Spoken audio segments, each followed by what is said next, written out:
Hi hello ಎಲ್ಲರಿಗೂ ನಮಸ್ತೆ. Welcome back to Jayashree mom vlogs YouTube channel. ಎಲ್ಲ ಹೇಗಿದ್ದೀರಾ? ನಾನು ಚೆನ್ನಾಗಿದ್ದೀನಿ, ನೀವು ಕೂಡ ಚೆನ್ನಾಗಿದ್ದೀರಾ ಅಂತ ಭಾವಿಸ್ತಾ ಇವತ್ತಿನ ವ್ಲಾಗನ್ನು ಶುರು ಮಾಡ್ತಾ ಇದ್ದೀನಿ.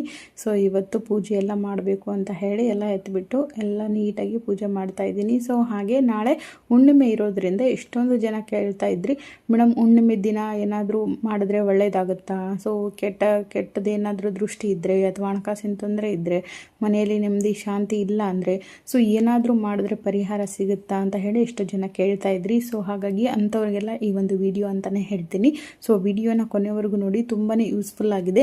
ನಾಳೆ ಹುಣ್ಣಿಮೆ ಆಗಿರೋದ್ರಿಂದ ಈ ಒಂದು 7 ಕೆಲಸವನ್ನು ನೀವು ಮಾಡಲೇಬೇಡಿ, ಮಾಡಿದ್ರೆ ಅದೃಷ್ಟ ಬದಲಾಗುತ್ತೆ ಅಂತಲೇ ಹೇಳ್ಬೋದು. ಸೊ ಹಾಗಾಗಿ ಈ 7 ಕೆಲಸವನ್ನು ಮಾಡಿ 7 ಕೆಲಸವನ್ನು ಮಾಡಬೇಡಿ, ಓಕೆನಾ? ಸೊ ಯಾವುದು ಅಂತ ಹೇಳಿ ತಿಳಿಸ್ತೀನಿ. ವಿಡಿಯೋನ ಕೊನೆವರೆಗೂ ನೋಡಿ. ಹಾಗೆ ಯಾರೇನ ಚಾನಲ್ ಸಬ್ಸ್ಕ್ರೈಬ್ ಮಾಡ್ಕೊಂಡಿಲ್ಲ ದಯವಿಟ್ಟು ಚಾನಲನ್ನು ಸಬ್ಸ್ಕ್ರೈಬ್ ಮಾಡ್ಕೊಂಡು ನನ್ನ ಸಪೋರ್ಟ್ ಮಾಡಿ. ಸೊ ನಾಳೆ ಹುಣ್ಣಿಮೆ ಅಥವಾ ಪೌರ್ಣಮಿ ಅಂತ ಕೂಡ ಹೇಳ್ತಾರೆ. ಸೊ ಇದಕ್ಕೆ ನಮ್ಮ ಸಂಪ್ರದಾಯದಲ್ಲಿ ತುಂಬಾ ವಿಶೇಷವಾದ ಸ್ಥಾನ ಇದೆ. ಅಂದರೆ ಹಿಂದೂ ಸಂಪ್ರದಾಯದಲ್ಲಿ ಒಂದು ಒಳ್ಳೆಯ ವಿಶೇಷ ಸ್ಥಾನವಿದೆ. ಆದರೆ ಹಲವರಿಗೆ ಒಂದು ಡೌಟ್ ಇರುತ್ತೆ, ಏನಪ್ಪ ಅಂತ ಹೇಳಿದ್ರೆ ಹುಣ್ಣಿಮೆ ದಿನ ಏನು ಮಾಡಬೇಕು, ಯಾವ ಪೂಜೆ ಮಾಡಿದ್ರೆ ಒಳ್ಳೆಯದಾಗುತ್ತೆ, ಯಾವ ತಪ್ಪು ಮಾಡಬಾರ್ದು, ಉಪವಾಸ ಮಾಡಬೇಕಾ, ಚಂದ್ರನನ್ನು ಯಾಕೆ ಪೂಜಿಸ್ತಾರೆ, ಹುಣ್ಣಿಮೆ ದಿನ ಚಂದ್ರನೇ ಯಾಕೆ ಬರುತ್ತೆ, ಇನ್ನು ಇವತ್ತು ಈ ಒಂದು ಸರಳವಾದ ಮತ್ತು ಉಪಯುಕ್ತವಾದ ಮಾಹಿತಿಯನ್ನು ಈ ವಿಡಿಯೋದಲ್ಲಿ ತಿಳಿಸ್ತೀನಿ, ಓಕೆನಾ? ಸೊ ಹುಣ್ಣಿಮೆ ಅಥವಾ ಪೌರ್ಣಮಿ ಅಂದರೆ ಚಂದ್ರನು ಸಂಪೂರ್ಣವಾಗಿ ಕಾಣಿಸುವ ದಿನ ಅಂತ ಕೂಡ ಹೇಳ್ತಾರೆ. ಅಂದರೆ ಚಂದ್ರ ಸಂಪೂರ್ಣವಾಗಿ ನಮಗೆ ಹುಣ್ಣಿಮೆ ದಿನ ಮಾತ್ರ ಕಾಣುವಂಥದ್ದು. ಇನ್ನು ಅಮಾವಾಸ್ಯೆ ಚಂದ್ರ ಕಾಣೋದಿಲ್ಲ, ಆದರೆ ಹುಣ್ಣಿಮೆ ದಿನ ಸಂಪೂರ್ಣ ಬೆಳಕಿನೊಂದಿಗೆ ಕಾಣಿಸ್ತಾನೆ. ಸೊ ಭಾರತೀಯ ಪಂಚಾಂಗದಲ್ಲಿ ಹುಣ್ಣಿಮೆಗೆ ತುಂಬಾ ಮಹತ್ವವಿದೆ. ಸೊ ಪ್ರತಿ ತಿಂಗಳು ಹುಣ್ಣಿಮೆಗೆ ಬೇರೆ ಬೇರೆ ವಿಶೇಷ ಇರುತ್ತೆ. ಹಾಗಾಗಿ ಬೇರೆ ಬೇರೆ ಹುಣ್ಣಿಮೆ ಬರುತ್ತೆ. ಪೌರ್ಣಮಿ ಹುಣ್ಣಿಮೆ ಅಥವಾ ಗೌರ ಪೌರ್ಣಮಿ ಹುಣ್ಣಿಮೆ, ಕಾರ್ತಿಕ ಹುಣ್ಣಿಮೆ, ಹೋಳಿ ಹುಣ್ಣಿಮೆ, ಸೊ ಬೌದ್ಧ ಪೂರ್ಣಿಮಾ ಹುಣ್ಣಿಮೆ, ಸೊ ಹೀಗೆ ಅನೇಕ ರೀತಿಯಾದಂಥ ಭಕ್ತಿಯಿಂದ ಪೂಜಿಸುವಂಥ ಹುಣ್ಣಿಮೆಗಳು ಕೂಡ ಬರುತ್ತೆ. ಸೊ ಇನ್ನು ಹಿರಿಯರು ಹೇಳೋದೇನಪ್ಪ ಅಂತ ಹೇಳಿದ್ರೆ, ಸೊ ಹಿಂದಿನ ಕಾಲದಿಂದಲೂ ಈ ಕಾಲದಲ್ಲೂ ಹೇಳ್ತಾ ಇರುವಂಥದ್ದಂದರೆ ಹುಣ್ಣಿಮೆ ದಿನ ಚಂದ್ರನ ಶಕ್ತಿ ಜಾಸ್ತಿ ಇರುತ್ತೆ. ಅಂದರೆ ದಿನ ಇರೋದಕ್ಕಿಂತ ಹುಣ್ಣಿಮೆ ದಿನ ಚಂದ್ರನ ಶಕ್ತಿ ಜಾಸ್ತಿ ಇರುತ್ತೆ. ಸೊ ಹಾಗಾಗಿ ಚಂದ್ರನು ಮನಸ್ಸಿನ ಪ್ರತೀಕ ಅಂತ ಕೂಡ ಹೇಳ್ತಾರೆ.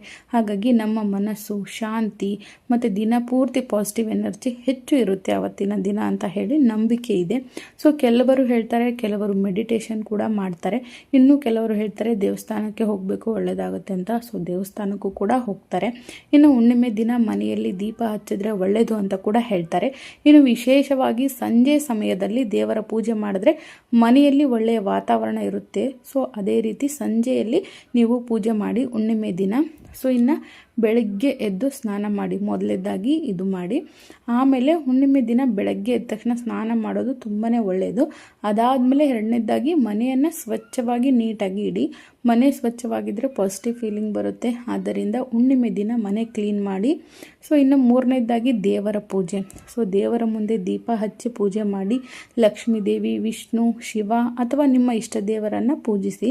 ಇನ್ನು ನಾಲ್ಕನೇದಾಗಿ ತುಳಸಿ ಪೂಜೆ. ತುಳಸಿ ಗಿಡಕ್ಕೆ ದೀಪ ಹಚ್ಚುವುದು ಹಲವರು ಮಾಡ್ತಾರೆ. ಸೊ ನೀವು ಕೂಡ ಮಾಡಿ, ಒಳ್ಳೆಯದಾಗುತ್ತೆ.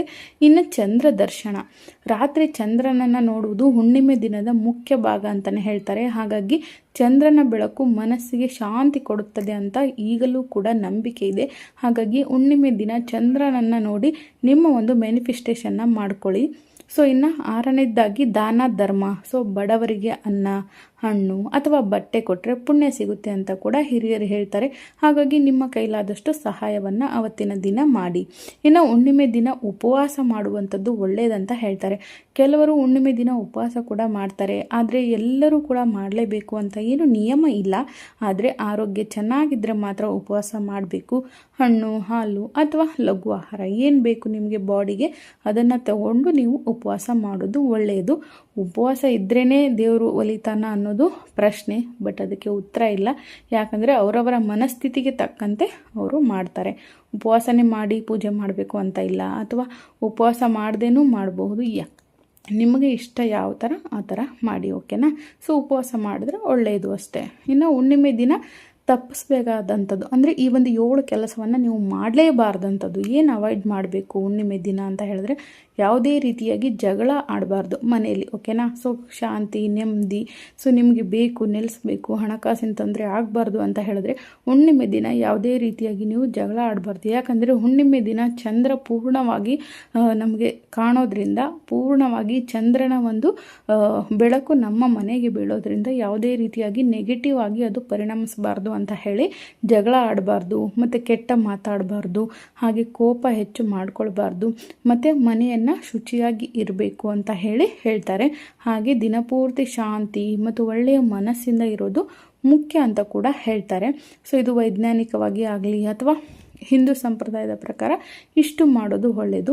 ಇನ್ನು ವೈಜ್ಞಾನಿಕವಾಗಿ ನೋಡೋದಾದರೆ ಹುಣ್ಣಿಮೆ ದಿನ ಚಂದ್ರನು ಭೂಮಿಗೆ ಸಂಪೂರ್ಣವಾಗಿ ಬೆಳಕನ್ನು ತೋರಿಸ್ತಾನೆ. ಸೊ ಅದರಿಂದ ರಾತ್ರಿ ಹೆಚ್ಚು ಪ್ರಕಾಶ ಇರುತ್ತದೆ. ಸೊ ಇನ್ನು ಹಳೆಯ ಕಾಲದಲ್ಲಿ ಜನರು ಚಂದ್ರನನ್ನು ಬೆಳಕನ್ನು ನೋಡಿ ಸಮಯ ಅಂದಾಜು ಮಾಡ್ತಿದ್ರಂತೆ. ಸೊ ಇಂದಿಗೂ ಕೂಡ ಹಲವರಿಗೆ ಹುಣ್ಣಿಮೆ ರಾತ್ರಿ ತುಂಬ ಸುಂದರ ಅನುಭವ ಕೊಡುತ್ತದೆ. ಯಾಕಂದರೆ ಅವರು ಹಿಂದಿನ ಎಲ್ಲವೂ ಕೂಡ ಗೊತ್ತಿರುತ್ತೆ ಅವರಿಗೆ ಯಾವ ಥರ ಏನು ಅಂತ ಹೇಳಿಬಿಟ್ಟು. ಹಾಗಾಗಿ ಯಾರೂ ಕೂಡ ಹುಣ್ಣಿಮೆ ದಿನ ಜಗಳ ಆಡೋದು, ಕಲಹ, ಮನಸ್ತಾಪ ಇದ್ಯಾವುದು ಮಾಡ್ಕೋಬೇಡಿ. ಆವಾಗ ಒಳ್ಳೆಯದಾಗುತ್ತೆ. ನಿಮ್ಮ ಮನೆಗೆ ಶಾಂತಿ, ನೆಮ್ಮದಿ, ಹಣಕಾಸು ತೊಂದರೆ ಆಗಿರಲಿ ಅಥವಾ ಏನೇ ಆಗಿರಲಿ, ನಿಮ್ಮ ಮನೆಗೆ ಬಿದ್ದಿರುವಂಥ ಕೆಟ್ಟ ದೃಷ್ಟಿಗಳಾಗಲಿ ಏನೇ ಇದ್ದರೂ ಕೂಡ ಪರಿಹಾರ ಆಗುತ್ತೆ ಅಂತ ಹೇಳ್ತಾರೆ. ಸೊ ಹಾಗಾಗಿ ಹುಣ್ಣಿಮೆ ದಿನ ಯಾರು ಕೂಡ ಜಗಳ ಮಾಡಬೇಡಿ. ಅದಾದಮೇಲೆ ಕೆಟ್ಟ ಕೋಪ ಮಾಡ್ಕೋಬೇಡಿ, ಮತ್ತು ಕೆಟ್ಟ ಮಾತುಗಳನ್ನು ಆಡಬೇಡಿ. ಫಾರ್ ಎಕ್ಸಾಂಪಲ್ ಮನೆಯಲ್ಲಿ ಕೆಲಸ ಮಾಡಿ ಮಾಡಿ ಮಾಡಿ ಸಾಕಾಗಿರುತ್ತೆ. ಹಾಗಾಗಿ ಯಾರ ಮೇಲಾದರೂ ಕೋಪ ಮಾಡ್ಕೋತೀರಾ ಅಥವಾ ಕೆಟ್ಟ ಮಾತುಗಳನ್ನು ಆಡ್ತೀರಾ. ಸೊ ಅದನ್ನು ಅವತ್ತಿನ ದಿನ ಮಾಡಬೇಡಿ. ಎಷ್ಟೇ ಒಂದು ನಿಮ್ಮ ಜಗಳ ಬಂದರೂ ಅಥವಾ ಕೋಪ ಬಂದರೂ ಕೂಡ ಅದನ್ನು ಕಂಟ್ರೋಲ್ ಮಾಡಿ, ಅವತ್ತಿನ ದಿನ ಕಂಟ್ರೋಲ್ ಮಾಡಿ ಅದನ್ನು ನೆಕ್ಸ್ಟ್ ಡೇಗೆ ಇಟ್ಕೊಳ್ಳಿ. ಯಾಕಂದರೆ ಚಂದ್ರನ ಕಿರಣಗಳು ನಮ್ಮ ಮೇಲೆ ಬೀಳೋದ್ರಿಂದ ಅದು ನೆಗೆಟಿವ್ ಆಗಿ ಪರಿಣಮಿಸುತ್ತೆ. ಸೊ ನಮ್ಮ ಮನೆಯಲ್ಲಿ ಯಾವಾಗಲೂ ನೆಗೆಟಿವ್ ಎನರ್ಜಿ ಕೂಡುತ್ತೆ ಅಂತ ಹೇಳ್ತಾರೆ. ಸೊ ಹಾಗಾಗಿ ಯಾವಾಗಲೂ ಪಾಸಿಟಿವ್ ಆಗಿರಬೇಕು ಅಂತ ಹೇಳಿದ್ರೆ ಅವತ್ತಿನ ದಿನ ಜಗಳ ಆಡಬೇಡಿ, ಕೆಟ್ಟ ಮಾತಾಡಬೇಡಿ, ಕೋಪ ಮಾಡ್ಕೋಬೇಡಿ. ಆದಷ್ಟು ಮನೆಯನ್ನು ಶುಚಿಯಾಗಿ ಇಡೋಕ್ಕೆ ಪ್ರಯತ್ನ ಪಡಿ, ಓಕೆನಾ. ಸೊ ಇನ್ನು ಎಷ್ಟೋ ಜನ ಹಣಕಾಸು ಪ್ರಾಬ್ಲಮ್ಮು ಮತ್ತು ಮನಿ ನಿಲ್ತಾ ಇಲ್ಲ ಅಂತ ಕೇಳ್ತಾ ಇದ್ರಿ. ಸೊ ಹಾಗಾಗಿ ಹೇಳ್ತಾ ಇದ್ದೀನಿ, ಯಾರು ಕೂಡ ನೀವು ಅವತ್ತಿನ ದಿನ ಪೂಜೆ ಮಾಡದೇ ಇರೋದು ಅಥವಾ ಸೋಮಾರಿತನವನ್ನು ತೋರಿಸೋದು ಮತ್ತು ಮನೆಯನ್ನು ನೀಟಾಗಿ ನೋಡ್ಕೊಂಡಿಲ್ಲ ಅಂತ ಹೇಳಿದ್ರೆ ನಿಮ್ಮ ಮನೆಯಲ್ಲಿ ಹಣಕಾಸು ನಿಲ್ಲಲ್ಲ. ಜಗಳ ಎಲ್ಲಿ ಮಾಡ್ತಾ ಇರ್ತೀರಲ್ವ, ಸೊ ಆವಾಗ ನಿಮಗೆ ನೀವು ಡೈಲಿ ಜಗಳ ಮಾಡೋದು ಬೇರೆ, ಆದರೆ ಹುಣ್ಣಿಮೆ ದಿನ ಜಗಳ ಮಾಡೋದ್ರಿಂದ ಮನೆಯಲ್ಲಿ ಎಲ್ಲ ಥರದಂಥ ಕೆಟ್ಟ ಪ್ರಭಾವಗಳು ಬೀರುತ್ತೆ ಮನೆಯ ಮೇಲೆ. ಅಂದರೆ ನಿಮ್ಮ ಮನೆಯಲ್ಲಿ ಹಣಕಾಸು ನಿಲ್ಲಲ್ಲ, ಅಂದರೆ ಲಕ್ಷ್ಮಿ ಒಲಿಯಲ್ಲ, ಲಕ್ಷ್ಮಿ ನಿಲ್ಲಲ್ಲ, ಲಕ್ಷ್ಮಿ ಸ್ಥಿರವಾಗಿ ಇರೋಲ್ಲ ಅಂತ ಹೇಳ್ತಾರೆ. ಸೊ ಹಾಗಾಗಿ ಹುಣ್ಣಿಮೆ ದಿನ ಯಾರು ಕೂಡ ಜಗಳವಾಡಬೇಡಿ ಮತ್ತು ಕೋಪವನ್ನು ಮಾಡ್ಕೋಬೇಡಿ. ಸಿಟ್ಟು ಬರ್ತಾ ಇರುತ್ತೆ, ಬಟ್ ಅದನ್ನು ಕಂಟ್ರೋಲ್ ಮಾಡ್ಕೊಳ್ಳಿ. ಸೊ ಆದಷ್ಟು ಮಕ್ಕಳು ಜಾಸ್ತಿ ಇದ್ದರೆ ಮನೆಯಲ್ಲಿ ಆವಾಗ ಕೋಪ ಬರೋದು ಸಹಜ, ಸಿಟ್ಟು ಬರೋದು ಸಹಜ. ಸೊ ಅವತ್ತಿನ ದಿನ ನೀವು ಕಂಟ್ರೋಲ್ ಮಾಡಿಕೊಂಡ್ರೆ ಇಡೀ ದಿನ ಚೆನ್ನಾಗಿರುತ್ತೆ. ಸೊ ಅವತ್ತಿನ ದಿನ ನೀವು ಕಂಟ್ರೋಲ್ ಮಾಡಿಕೊಂಡು ಅವತ್ತಿನ ದಿನ ನೀವು ಮುಗಿಸ್ಬಿಟ್ರೆ ಹುಣ್ಣಿಮೆ ದಿನ ನೆಕ್ಸ್ಟ್ ನೀವು ವರ್ಷ ಇಡೀ ಕೂಡ ನೀವು ಆರಾಮಾಗಿ ಇರಬಹುದು. ಯಾರೆಲ್ಲ ಹುಣ್ಣಿಮೆ ದಿನ ಜಗಳ ಆಡ್ತೀರಾ 1 ವರ್ಷ ಪೂರ್ತಿ ಅವರು ಜಗಳ ಆಡ್ತಾರೆ ಅಂತ ಹೇಳ್ತಾರೆ. ಸೊ ಹಾಗಾಗಿ ಯಾರು ಕೂಡ ಹುಣ್ಣಿಮೆ ದಿನ ಜಗಳ ಆಡಬೇಡಿ. ಮತ್ತು ಶಾಂತಿ ಮನಸ್ಸು ನಿಧಾನವಾಗಿರಬೇಕು ಅಂತ ಹೇಳಿದ್ರೆ ಪೂಜೆ ಮಾಡಿ ಅಥವಾ ನಿಮ್ಮ ಇಷ್ಟವಾದ ದೇವರಿಗೆ ಕೈ ಮುಗಿರಿ, ಇಷ್ಟವಾದ ದೇವಸ್ಥಾನಕ್ಕೆ ಹೋಗಿ. ಸೊ ಈ ರೀತಿ ಯಾವಾಗಲೂ ಪಾಸಿಟಿವ್ ಆಗಿ ಇರೋದನ್ನು ಅವತ್ತಿನ ದಿನ ಪಾಸಿಟಿವ್ ಆಗಿ ಇರೋಕ್ಕೆ ಪ್ರಯತ್ನ ಪಡಿ, ಓಕೆನಾ. ಸೊ ಬೇರೆಯವ್ರಿಗೆ ಯಾವುದೇ ರೀತಿಯಾಗಿ ಕೆಟ್ಟದ್ದನ್ನು ಮಾಡಬೇಡಿ. ಮತ್ತು ಆದಷ್ಟು ನಿಮ್ಮ ಕೈಲಿ ಉಪವಾಸ ಮಾಡೋಕ್ಕಾಗುತ್ತೆ ಅಂದರೆ ದಯವಿಟ್ಟು ಉಪವಾಸ ಮಾಡಿ. ಅಥವಾ ನಿಮ್ಮ ಕೈಲೇ ಉಪವಾಸ ಮಾಡೋಕ್ಕಾಗಿಲ್ಲ ಅಂದರೆ ನಿಮ್ಮ ಮನೆಯಲ್ಲಿ ಯಾರು ಉಪವಾಸ ಮಾಡ್ತಾರೆ ಅವರಿಗಾದರೂ ಉಪವಾಸ ಮಾಡೋಕ್ಕೆ ಹೇಳಿ. ಸೊ ಇನ್ನು ನಿಮ್ಮ ಕೈಲಿ ಆದಷ್ಟು ದಾನ ಮಾಡಿ. ನಿಮಗೆ ಚಿನ್ನ, ಬೆಳ್ಳಿ, ಬಂಗಾರ ದಾನ ಮಾಡೋದು ಬೇಡ. ಬಡವರಿಗೆ ಅನ್ನ, ನೀರು ಅಥವಾ ಹಣ್ಣು ಅಥವಾ ಬಟ್ಟೆ, ಸೊ ಏನಾದರೂ ಒಂದು ಕೊಡಿ, ಆವಾಗ ಪುಣ್ಯ ಬರುತ್ತೆ. ಸೊ ಹಿರಿಯರು ಹೇಳ್ತಾರೆ, ಹಿಂದಿನ ಕಾಲದಿಂದಲೂ ಕೂಡ ದಾನಗಳಲ್ಲಿ ಶ್ರೇಷ್ಠ ದಾನ ಅನ್ನದಾನ ಅಂತಾರೆ. ಹಾಗಾಗಿ ಅವತ್ತಿನ ದಿನ ನೈವೇದ್ಯಕ್ಕೆ ಏನು ಸ್ವೀಟ್ಸ್ ಮಾಡಿರ್ತೀರೋ ಅದನ್ನು ನೈವೇದ್ಯಕ್ಕೆ ಕೊಟ್ಟು ಯಾರಿಗಾದರೂ ಮಕ್ಕಳಿಗೋ ಅಥವಾ ಹಿರಿಯರಿಗೋ ಸ್ವಲ್ಪ ಸ್ವಲ್ಪ ಹಂಚಿ, ನಿಮ್ಮ ಕೈಲಿ ಎಷ್ಟಾಗುತ್ತೋ ಅಷ್ಟು. ಸೊ ಆವಾಗ ಒಳ್ಳೆಯ ಫೀಲ್ ಬರುತ್ತೆ. ಮತ್ತು ನಿಮಗೆ ಹಣದ ಸಮೃದ್ಧಿ ಆಗಿರಬಹುದು ಅಥವಾ ಮನೆಯಲ್ಲಿ ಶಾಂತಿ ನೆಮ್ಮದಿ ಆಗಿರಬಹುದು, ಎಲ್ಲವೂ ಕೂಡ ಲಭಿಸುತ್ತೆ ಅಂತ ಹೇಳ್ತಾರೆ. ಸೊ ಹಾಗಾಗಿ ಹಾಗಾಗಿ ನನ್ನ ಅನುಭವದ ಮಾತು ಕೂಡ ಶೇರ್ ಮಾಡ್ತಾ ಇದ್ದೀನಿ. ಯಾವ ಮನೆಯಲ್ಲಿ ನೆಮ್ಮದಿ, ಶಾಂತಿ ಮತ್ತು ಹಣಕಾಸಿನ ತೊಂದರೆ ಆಗಬಾರ್ದು ಅಂತ ಹೇಳಿದ್ರೆ ನೀವು ಹುಣ್ಣಿಮೆ ಅಥವಾ ಅಮಾವಾಸ್ಯೆ ದಿನಗಳಲ್ಲೆಲ್ಲ ನೀವೇನು ಮಾಡಬೇಕು, ದೀಪ ಹಚ್ಚಬೇಕು, ಪೂಜೆ ಮಾಡಬೇಕು. ಯಾವುದೇ ರೀತಿಯಾಗಿ ನೆಗೆಟಿವ್ ಪ್ರಭಾವ ನಿಮ್ಮ ಮೇಲೆ ಬೀಳೋದಿಲ್ಲ. ಮತ್ತು ತುಳಸಿ ಗಿಡ, ನಿಮ್ಮ ಮನೆ ಮುಂದೆ ಏನಾದರೂ ತುಳಸಿ ಗಿಡ ಇದ್ದರೆ ಅದಕ್ಕೊಂದು ದೀಪವನ್ನು ಹಚ್ಚಿ, ಅದು ಕೂಡ ಒಳ್ಳೆಯದಾಗುತ್ತೆ. ಸೊ ದೀಪ ಹಚ್ಚೋದ್ರಿಂದ ನೀವು ಬೆಳಗ್ಗೆ ಹಚ್ಚೋದಲ್ಲ, ಸಾಯಂಕಾಲ ಹಚ್ಚಿ, ಅದರಿಂದ ನಮ್ಮ ಮನಸ್ಸು ಶಾಂತಿಯಾಗಿರುತ್ತೆ. ಮತ್ತು ಚಂದ್ರನ ಬೆಳಕು ಅದ್ರ ಮೇಲೆ, ದೀಪದ ಮೇಲೆ ಬೀಳೋದ್ರಿಂದ ನಮ್ಮ ಮನೆ ಜ್ಯೋತಿಯಾಗುತ್ತೆ ಅಂತ ಹೇಳ್ತಾರೆ. ಸೊ ಹಾಗಾಗಿ ಹುಣ್ಣಿಮೆ ದಿನ ಚಂದ್ರನ ಬೆಳಕು ನೇರವಾಗಿ ನಮ್ಮ ಮೇಲೆ ಬೀಳೋದ್ರಿಂದ ಅದು ನಮಗೆ ಪಾಸಿಟಿವ್ ಫೀಲ್ ಕೊಡುತ್ತೆ ಮತ್ತು ಪಾಸಿಟಿವ್ ಎನರ್ಜಿ ಬರುತ್ತೆ ಅಂತ ಹೇಳ್ತಾರೆ. ಸೊ ಹಾಗಾಗಿ ಹೇಳ್ತಾ ಇದ್ದೀನಿ.